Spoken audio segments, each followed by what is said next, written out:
আসসালামু আলাইকুম এভরিওয়ান, আশা করি সবাই ভালো আছেন। আজকে এই ভিডিওতে খুবই মজার একটা বিষয় শেয়ার করব, দ্যাট ইজ আইএলস রাইটিং টাস্কগুলো কিভাবে আমরা অনলাইনের মাধ্যমে চেক করতে পারি। সেই বিষয়টাই আজকের ভিডিওতে আমি আপনাদের সাথে শেয়ার করব। আপনার স্ক্রিনে যে লেখাটা দেখতে পারতেছেন, এটা হচ্ছে আমার একজন স্টুডেন্ট লিখছে। সে গতকালকে আসছিল, এসে বলতেছে যে স্যার এই লেখাটা আমি লিখছি, আপনি এটা হচ্ছে একটু চেক করে দেন। তার লেখাটা আমি চেক করছি, চেক করার পর তাকে বলছি যে দাঁড়াও, আমি তোমাকে হচ্ছে একটা ওয়েবসাইটের সাথে পরিচয় করিয়ে দিই, যেটার মাধ্যমে তুমি তোমার লেখার বেসিক গ্রামাটিক্যাল মিস্টেকগুলো চেক করতে পারবা। তবে ভিডিও শুরুতেই বলে রাখি, একজন টিচার আপনার লেখায় যেভাবে ফিডব্যাক দিবেন, যেভাবে আপনার মিস্টেকগুলো পয়েন্ট আউট করে দিবেন, সেগুলো বা সেই ধরনের ফিডব্যাক আপনি অনলাইনে পাবেন না, বা অনলাইনের মাধ্যমে ওই লেভেলের ফিডব্যাক পাওয়া পসিবল না। বাট অনলাইনে কিছু ওয়েবসাইট বা কিছু প্ল্যাটফর্ম আছে যেগুলো ইউজ করে আমরা আমাদের লেখার বেসিক মিস্টেক্সগুলা কারেক্ট করতে পারবো। সেই বিষয়টি আজকে ভিডিওতে শেয়ার করবো। তো তার লেখাটা আমি হচ্ছে কপি করলাম। কপি করে এই ওয়েবসাইট যেটা, এটার নাম হচ্ছে কুইলবট। এই ওয়েবসাইটের লিঙ্কটা আমার ভিডিও ডিসক্রিপশনে আমি অ্যাড করে দিয়ে রাখবো। এটা মোবাইলে সাপোর্টেবল, পিসিতেও সাপোর্টেবল। সো মোবাইল দিয়ে আপনি ইউজ করতে পারবেন, আপনার হচ্ছে কম্পিউটার দিয়ে ইউজ করতে পারবেন। তো তার লেখাটা আমি হচ্ছে কপি করে পেস্ট করলাম। তো দেখেন, তার লেখায় প্রায় 60 এরোজ আছে। সফটওয়্যারটা দেখাই দিচ্ছে যে এই লেখায় 60 এরোজ আছে। তখন আমরা দুইটা কাজ করতে পারি। আমরা চাইলে মিস্টেকগুলা ইন্ডিভিজুয়ালি কারেক্ট করতে পারি, অথবা আমরা যদি এখানে ফিক্স অল এরোজ দেই, তাহলে সবগুলা মিস্টেক এই ওয়েবসাইটটা ঠিক করে দিয়ে দিই। তাহলে এই ওয়েবসাইটটা বা এই প্ল্যাটফর্মটা আমরা কিভাবে ইউটিলাইজ করব? আমরা যে কাজটা করব, আমরা যে লেখাটা লিখব তা অবশ্যই প্রথমে রাইটিংয়ের আনসার শিটে লিখব। প্রথমেই কিন্তু এখানে টাইপ করব না, আমরা প্রথমে রাইটিংয়ের আনসার শিটে লিখব। লেখার পর যদি এরকম হয় আমার টিচার আছে, তাহলে আমি অবশ্যই টিচারকে দেখাবো। কিন্তু যদি টিচার না থাকেন বা আমাকে ফিডব্যাক দিবেন ওইরকম কোনো রিসোর্স পার্সন না থাকেন, তখন আমি কি করব, আমি হচ্ছে আমার এই আনসারটা আমি যেটা লিখছি তা হচ্ছে আমি টাইপ করব ফোনে বা পিসিতে। টাইপ করে আমি হচ্ছে এই ওয়েবসাইটেতে পেস্ট করব। পেস্ট করার পর দেখব যে আমার এই লেখায় কতগুলা বেসিক মিস্টেক হয়েছে। আমার টার্গেট থাকবে এইখানে তারা যে মিস্টেকগুলো দেখাইছে, যতটুকু পারা যায় মিস্টেকের সংখ্যাটা কমানো। যদি এরকম হয় যে না, আমার এই লেখায় 5টা 6টা মিস্টেক হয়েছে বা 8টা 10টা মিস্টেক হয়েছে, তাহলে আমি ধরে নিতে পারি যে না, আমার এই লেখাটা একটা কোয়ালিটি রাইটিং, এই লেখায় আমি একটা ভালো ব্যান্ড এক্সপেক্ট করতে পারি। তবে যদি এরকম হয় যে না, আমার লেখা এরকম অসংখ্য মিস্টেক হচ্ছে, তখন হয়তো বা আমার লেখা নিয়ে আর একটু কাজ করা লাগবে, আমার হয়তো বা কোনো কোর্স করা লাগতে পারে, বা আমি যেইভাবে পারি আমি এইভাবে কাজ করব। তো আমরা যেটা করব, আমরা হচ্ছে প্রথমে নিজেরা লিখলাম, লেখার পর আমরা হচ্ছে এখানে ওই লেখাটা টাইপ করব, অথবা আমরা হচ্ছে ফোনে লিখে আমি এখানে পেস্ট করব। পেস্ট করার পর আমি এখানে ফিক্স অল এরোজ দিব।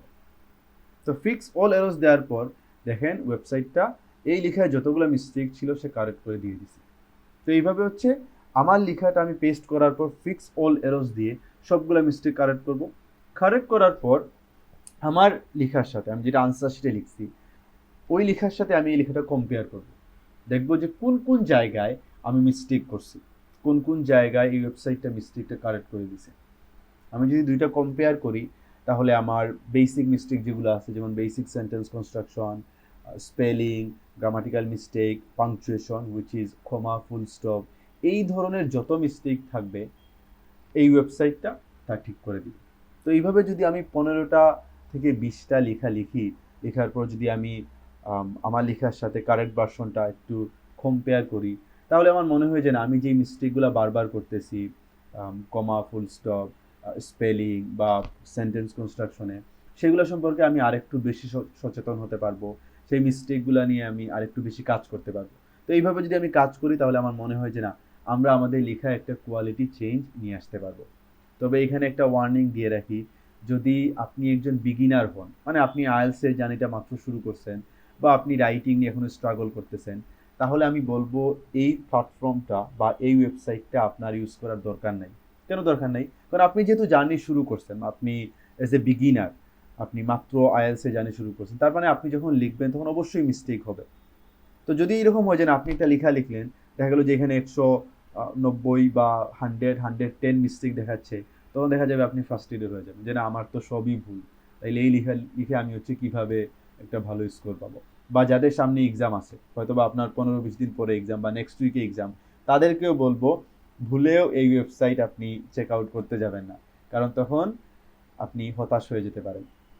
বাট যাদের হাতে ট্রায়াল এবং এরো করার মতো সময় আছে, আপনি মাছ ইন্টারমিডিয়েট লেভেলে আছেন বা আপনার লেখা মোটামুটি কনফিডেন্ট যে না আমি ওকে নিতে পারবো, যদি এখানে ভুল অনেক বেশিও হয় আমার সমস্যা হবে না, তাহলে আমি বলবো আপনারা এই প্ল্যাটফর্মটা ইউজ করতে পারেন। এগেইন এই প্ল্যাটফর্মটা ইউজ করার পারপাস হচ্ছে আমরা আমাদের লেখাটা কোয়ালিটি যাতে আরও ইমপ্রুভ করতে পারি, আমাদের মিস্টেকস যাতে ওভারকাম করতে পারি। বাট যদি এরকম হয়ে যায় না এটা ইউজ করতে গিয়ে এখানে অনেক বেশি মিস্টেকস দেখে আপনি ফ্রাস্ট্রেটেড হয়ে যান, তখন কিন্তু এটা আপনার জন্য না, আপনি একজন টিচারের গাইডলাইনই নেন। বাট এইটা বিশেষ করে তাদের জন্য আমার মনে হয় যে অ্যাপ্রোপ্রিয়েট বা প্রপার হবে, যাদের আসলে নিজেরা বাসায় প্র্যাকটিস করতেছে বা যারা আসলে লেখার পর সবসময় কোনো টিচারকে পায় না বা কাউকে পায় না তার লেখাটা চেক করাবে, তো তাদের জন্য এই প্ল্যাটফর্মটা একটা ভালো সুযোগ হতে পারে। But everyone can use it. তবে এখানে একটা ডিসঅ্যাডভান্টেজ হচ্ছে আপনি যে মিস্টেকগুলো করতেছেন, যেমন এখানে আগেরটা আমরা যে মিস্টেকগুলো দেখছি, তারা তো আর এক্সপ্লেনেশন দিচ্ছে না যে না এখানে আমার কী মিস্টেক হয়েছে। দেখা যাবে যে না আপনি চেক করলেন, কিন্তু চেক করার পর আপনি এক্সপ্লেনেশন পাচ্ছেন না, তো এটা একটা ইস্যু। ওই জন্য এই বিষয়টা কনসিডারেশন দিবেন, ওই জন্য এইটা অনলাইন প্ল্যাটফর্ম যেটা একজন টিচার আপনাকে দিতে পারবেন যে না এখানে তোমার এই জায়গায় মিস্টেক হয়েছে, এইটা নিয়ে তুমি কাজ করতে পারো, যেটা আসলে অনলাইনটা আমরা বুঝতে পারতেছি পসিবল না। বাট যাই হোক, আমার মনে হয় যে না এই প্ল্যাটফর্মটা কাজে লাগিয়ে আমরা আমাদের লেখায় একটা কোয়ালিটি চেঞ্জ নিয়ে আসতে পারবো, আমাদের লেখায় বেসিক যে মিস্টেকগুলো হয় সেগুলো নিয়ে আমরা কাজ করতে পারবো। তো আশা করি ভিডিওটা আপনাদের জন্য ইফেক্টিভ হবে। এটা শুধুমাত্র যে আইএলস রাইটিংয়ের ক্ষেত্রে আপনি ইউজ করবেন দ্যাটস নট নেসেসারি, আপনি অন্য যে কোনো রাইটিংয়ের ক্ষেত্রেও এই প্ল্যাটফর্মটা ইউজ করতে পারেন। আজকের মতো এতটুকুই থাকুক। I'll see you soon with a new video.